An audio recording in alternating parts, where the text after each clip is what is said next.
The morning sun glimmered across the vast glass towers of Crescent City, reflecting golden streaks onto the streets below, where life rushed by without pausing to notice the man who stood frozen beside a cracked pavement flower pot, clutching a paper bag of discounted groceries that he could barely afford. Gideon Hale, a single father whose tired eyes had forgotten what hope looked like, watched the world move around him with a mixture of quiet fear and determination. He had lost too much already: his job, his home, his chance at stability, and yet he kept moving for the sake of the little girl who waited for him at the daycare 2 blocks away. But that morning, as a sleek black car screeched to a halt at the curb and a woman stepped out with fire in her stride and authority in her posture, Gideon had no idea that his entire life was about to twist into something he could never have imagined. Because this woman, Elara Winford, the untouchable CEO, whose name towered over the city like the building she owned, was walking straight toward him with a decision that would change both of their destinies forever. If you believe in kindness, second chances, and the power of unexpected miracles, don't forget to like, comment, share, and subscribe to Touch of Kindness.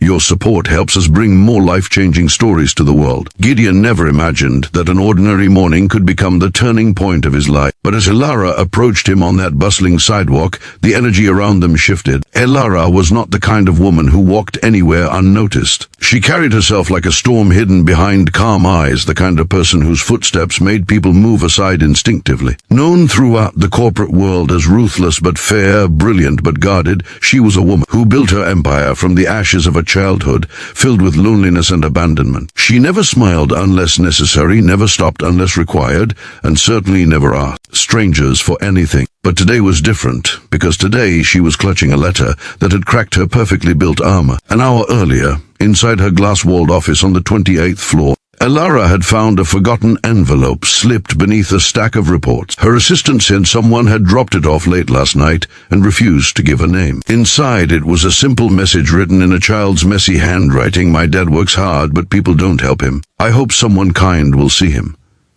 Drawn next to the words was a tiny stick figure holding a heart. The child hadn't included anything else, no details, no explanation, but something inside Elara stirred painfully. She knew what it felt like to cry for help silently, hoping someone in the world would notice. So instead of going to her board meeting, she walked out of her tower down the street, searching for anything or anyone that matched the sincerity of that little note. And that was when she saw Gideon, the man whose entire spirit looked like it was fighting to stay standing. Gideon, unaware of the letter she carried, was only thinking about how he would stretch the remaining $17 in his pocket until the end of the week. His daughter, Mara, was growing fast, and her daycare fees were overdue again.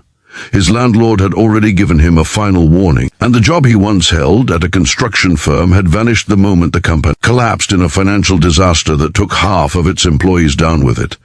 Yet Gideon never complained. He simply endured, waking up each morning hoping the day would treat him a little softer than the one before. Elara stopped in front of him, her shadow falling across his shoes. For a moment he thought she was asking for directions or waiting for her driver, but then she said something so unexpected that he almost dropped the groceries he was holding. She told him she had a proposition, one that sounded absurd, impossible, and strangely unreal under the bright daylight. She had a company gala that afternoon, a high-stakes event filled with investors, executives, and media representatives. Appearances mattered, impressions mattered, and she was expected to arrive with a partner for a symbolic opening dance meant to represent unity and resilience in the corporate world. But Elara had no partner, not anyone she trusted, not anyone she wanted beside her. And so, with a voice that carried both command and vulnerability, she looked Gideon directly in the eyes and told him something that sent a jolt through his chest, that sometimes life offered only one chance to step out of the shadows, and that chance often came disguised as something unreasonable. She told him, with quiet intensity, "Dance with me before you regret it." Gideon didn't understand why a CEO, someone who could choose anyone from the richest circles in the city, wanted a struggling single father in discounted shoes to join her at a high-profile event. But there was something about the sincerity in her gaze, something unguarded and almost pleading,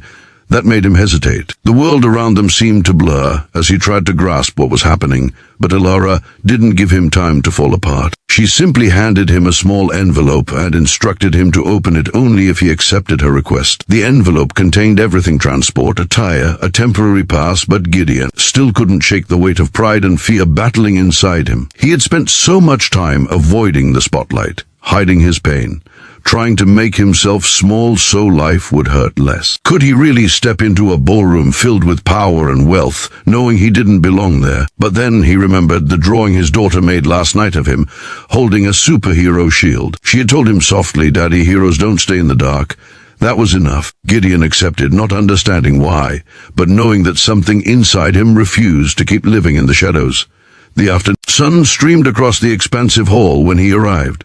The ballroom gleamed with white marble floors, silver chandeliers, and curved balconies draped with banners representing Winford Enterprises. Gideon felt painfully aware of every stitch in the borrowed suit he now wore. He stood at the edge of the room, where executives whispered in circles and journalists snapped photos. People looked at him with curiosity, some with disdain, as though they instantly knew he didn't belong. But then Elara appeared at the top of the staircase, descending like a vision carved from determination and grace. In her white tailored suit, she looked both formidable and heartbreakingly human. Her eyes searched for him, and when she found him, something softened in her expression, something almost like relief. As the music swelled, she walked toward him. Conversations hushed. Heads turned, cameras clicked, and when she reached him, she extended her hand as though offering him a lifeline. Gideon took it, his pulse pounding, and together they stepped on the polished floor under the harsh brightness of the chandeliers. The first notes of the orchestra trembled through the hall,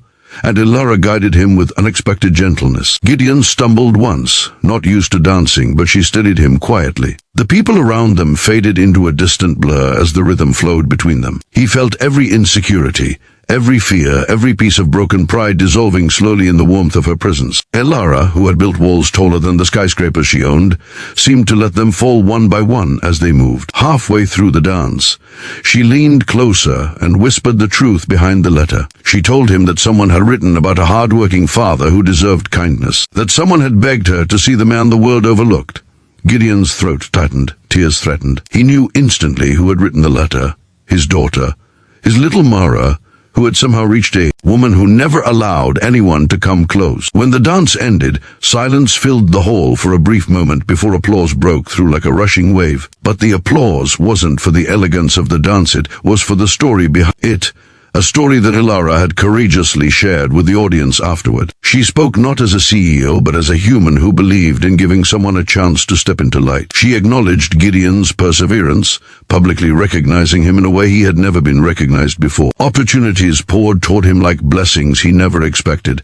Several executives approached him with job offers. A foundation pledged to assist his daughter's education. Even more surprising, Elara herself offered him a permanent position in her company, a role suited to his skills, not charity. She told him she admired his strength, and she meant it. Gideon realized then that the dance was not the reward, it was the beginning. In the weeks that followed, the warmth of that moment blossomed into something neither of them had foreseen. Elara began visiting the daycare to see Mara, who instantly attached herself to the woman with the gentle smile and fierce heart. Gideon watched as Elara learned to lower her guard, to laugh, to breathe, without the weight of perfection pressing on her shoulders. And Elara, in turn, witnessed the quiet resilience Gideon carried through every hardship he faced. What started as an unexpected request slowly grew into an unspoken bond of broken souls finding pieces of themselves in each other. It wasn't rushed, it wasn't dramatic, it simply unfolded with the kind of tenderness that life rarely grants twice. Daytime walks turned into long conversations.